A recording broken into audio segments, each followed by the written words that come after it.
Acceleration क्या होता है? एक्सेलरेशन जो होता है, एक्सेलरेशन वो होता है rate of change of velocity, और rate of change of velocity को हम ऐसे लिख सकते हैं, चेंज इन वेलोसिटी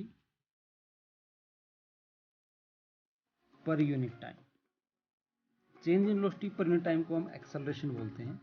अब देखिए, change in velocity divide by time है, तो इसके जो SI यूनिट आप लिखेंगे, एक्सेलरेशन की SI यूनिट, वो क्या हो जाएगी? चेंज इन वेलोसिटी है तो वेलोसिटी की मीटर पर सेकंड होती है, डिवाइड बाय टाइम है तो 1 डिवाइड बाई सेकेंड, तो क्या हो जाएगा?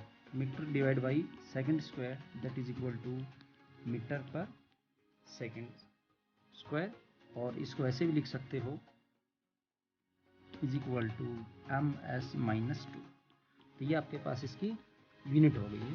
अब इसके हम डायमेंशन लिखेंगे। इसके डायमेंशन कैसे लिखेंगे? देखिए, इसके अंदर क्या है? इसके अंदर लेंथ है, m किसको रिप्रेजेंट करेगा? L को, s किसको रिप्रेजेंट करेगा? टाइम को। मास इसके अंदर है नहीं, तो इसका डायमेंशन फॉर्मूला हो जाएगा m0 L1 t-2। This is the dimension formula of acceleration. अब देखिए, एक्सेलरेशन का मतलब ये है कि एक्सेलरेशन क्या है। एक्सेलरेशन को एक एग्जांपल से हम समझते हैं कि ये स्ट्रेट लाइन मोशन है, ठीक है, स्ट्रेट लाइन मोशन में समझते हैं। और ये ऑब्जेक्ट है ना, कंटिन्यूसली अपनी स्पीड को बढ़ा रहा है। यहाँ पे इसकी स्पीड थी 1 मीटर पर सेकेंड, यहाँ पे उसकी हो गई 2 मीटर पर सेकेंड, यहाँ पे हो गई 3 मीटर पर सेकेंड, फिर यहाँ पे कितनी होगी? 4 मीटर पर सेकेंड। तो इस प्रकार से जैसे जैसे एक्सिस में ये आगे बढ़ रहा है, टाइम इंक्रीज हो रहा है, और उसकी जो स्पीड है वो भी कंटिन्यूसली क्या हो रही है? इंक्रीज हो रही है। 1 2 3 4 ऐसे करके स्पीड बढ़ रही है, यानी इसकी वेलोसिटी बढ़ रही है, चेंज हो रही है वेलोसिटी लगातार। तो हम इसको बोलते हैं एक्सेलरेटेड मोशन। और ये जो एक्सेलरेशन होता है वो 2 टाइप से हो सकता है। एक्सेलरेशन कितने टाइप से हो सकता है? 2 टाइप से हो सकता है। 2 टाइप से कैसे? यानी एक एक्सेलरेशन जो होता है वो पॉजिटिव एक्सेलरेशन हो सकता है। कैसा हो सकता है? पॉजिटिव। पॉजिटिव एक्सेलरेशन का एग्जांपल ये जैसे हमने अभी भी डिस्कस किया, ये है पॉजिटिव एक्सेलरेशन में जो वेलोसिटी है, वेलोसिटी वो लगातार इंक्रीज हो। और दूसरा हो सकता है नेगेटिव एक्सेलरेशन। तो नेगेटिव एक्सेलरेशन की जो वेलोसिटी है वो लगातार क्या होगी?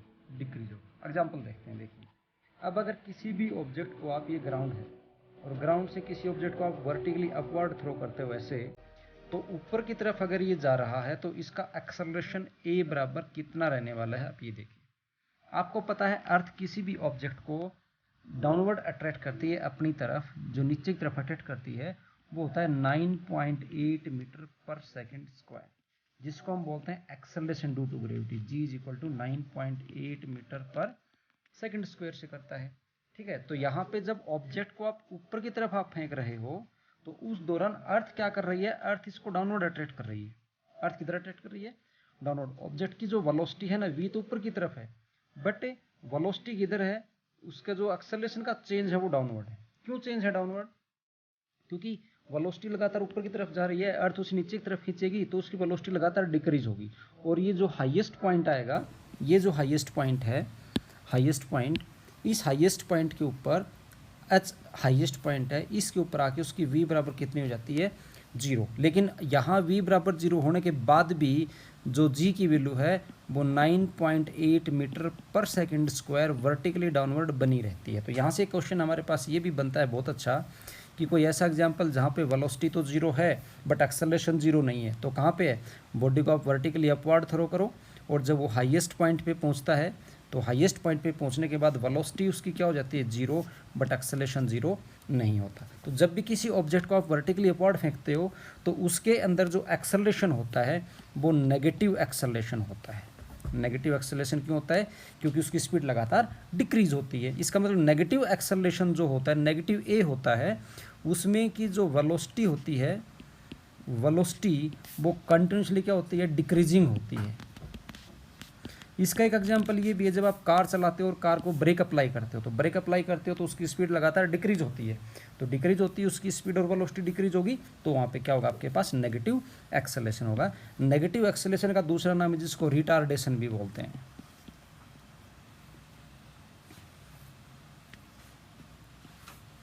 नेगेटिव एक्सेलरेशन को रिटार्डेशन भी बोलते हैं। तो ये तो हो गया हमारे पास नेगेटिव एक्सेलरेशन।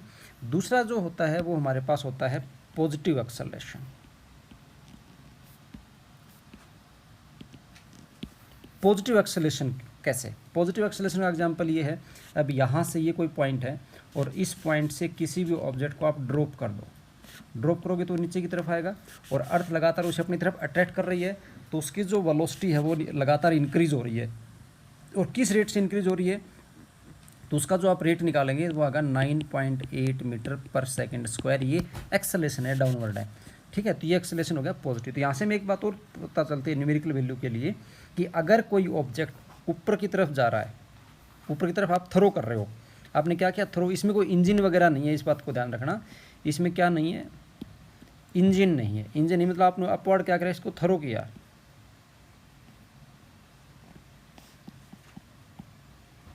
आपने इसको अपवर्ड क्या किया? थ्रो किया।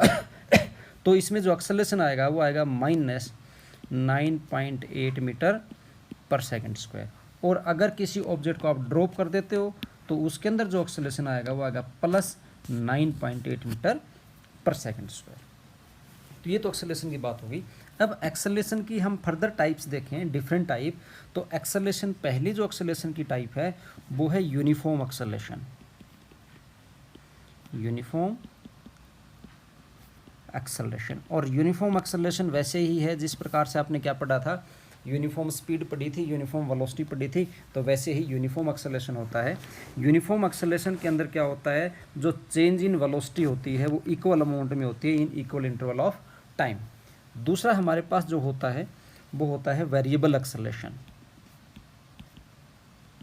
वेरिएबल एक्सेलरेशन को मैं सिर्फ ए से लिख देता हूँ सिंबल से। तो वेरिएबल एक्सेलरेशन में क्या होगा कि जो वेलोसिटी का चेंज है वो एक जैसा नहीं है, टाइम इंटरवल बराबर रहते हैं। कभी वेलोसिटी ज़्यादा चेंज हो जाती है, कभी वेलोसिटी कम चेंज हो जाती है। तीसरा जो है वो हमारे पास है एवरेज।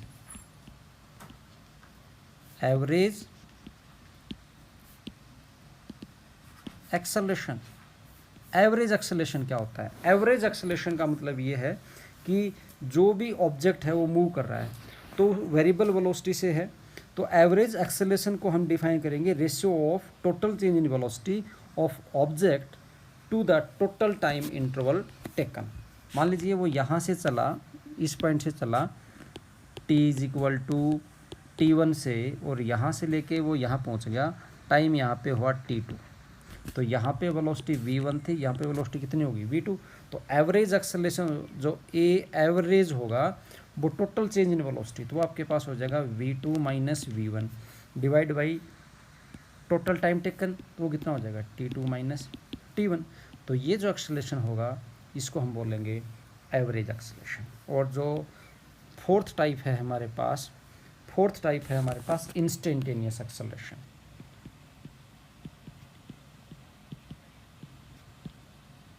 इंस्टेंटेनियस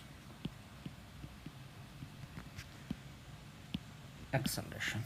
इंस्टेंटेनियस एक्सेलरेशन क्या होता है? इंस्टेंटेनियस एक्सेलरेशन मेनली हम करते हैं जब ऑब्जेक्ट जो होता है वो नॉन यूनिफॉर्म वेलोसिटी से चल रहा हो।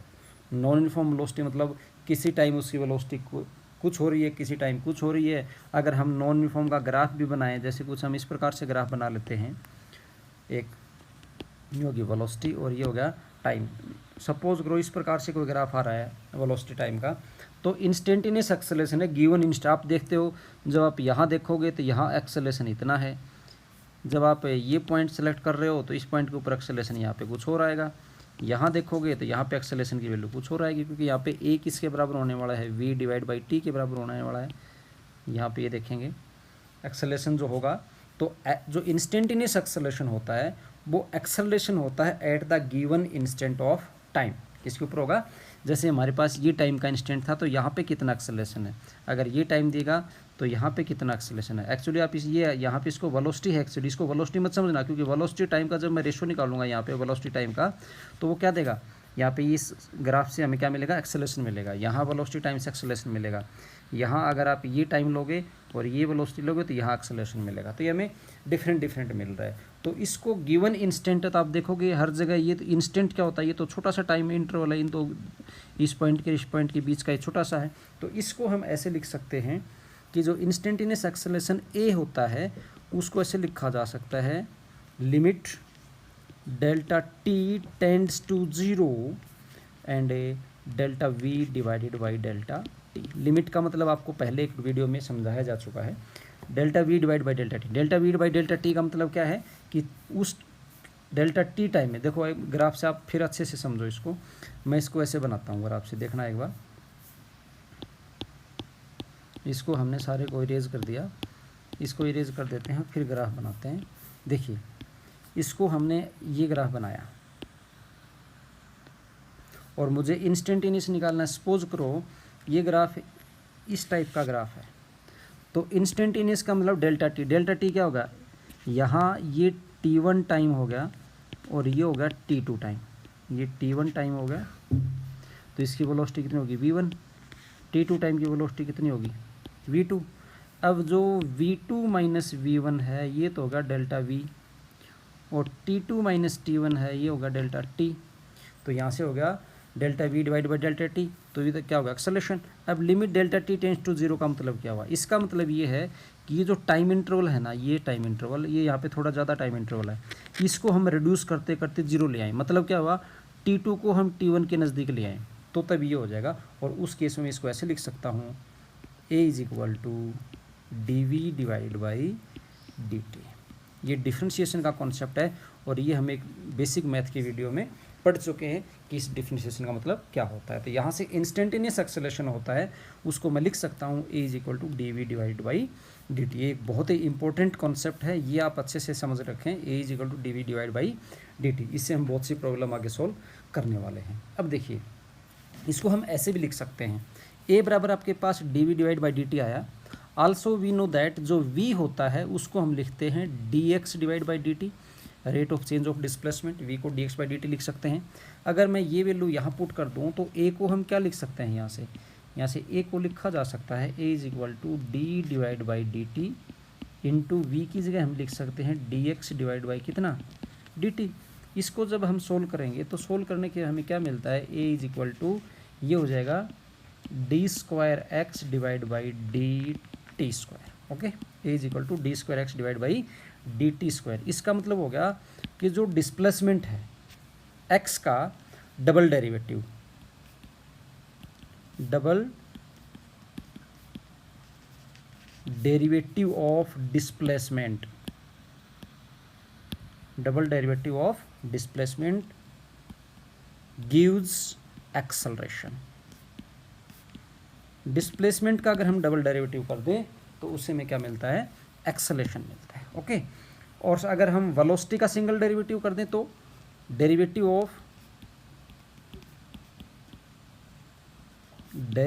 ऑफ वेलोसिटी किसके बराबर है, वो एक्सेलरेशन के बराबर है। ठीक है, देखो डेरिवेटिव ऑफ वेलोसिटी ये रहा, ये वेलोसिटी का डेरिवेटिव था तो एक्सेलरेशन हो गया। और डिस्प्लेसमेंट का अगर मैं डबल डेरिवेटिव ले लेता हूँ, तो मुझे वहाँ से क्या मिल जाता है, एक्सेलरेशन मिल जाता है। तो एक्सेलरेशन के ये 2 पॉइंट हैं, इनको आप ध्यान से रखें, फिर हमारी बहुत सी प्रॉब्लम इसमें सोल्व हो जाएंगी। इसमें एक बात और है, एक्सेलरेशन में फिर से इस पॉइंट के ऊपर ध्यान रख लेंगे आप, ये पॉजिटिव एक्सेलरेशन और नेगेटिव वाले को जिसको हमने रिटार्डेशन बोला था। पॉजिटिव अगर किसी भी ऑब्जेक्ट को आप अपवर्ड थ्रो करोगे तो उसका एक्सेलरेशन होगा -9.8, अगर उसे आप डाउनवर्ड ले जाओगे तो जगह +9.8 मीटर पर सेकेंड स्क्वायर। ठीक है, इस बात को आपको ध्यान रखना है। और इसे ध्यान रखना, जब वो हाईएस्ट पॉइंट के ऊपर पहुंचेगा तो v बराबर 0 हो जाएगा, बट वहाँ पे a is not equal to 0। Velocity 0 हो जाएगी हाईएस्ट पॉइंट पे, बट एक्सेलरेशन 0 नहीं होगा। ये कुछ बेसिक्स पॉइंट हैं हमारे एक्सेलरेशन के बारे में। इनको समझने के बाद हम आगे एक्सेलरेशन से रिलेटेड जो प्रॉब्लम्स हैं वो सॉल्व करेंगे।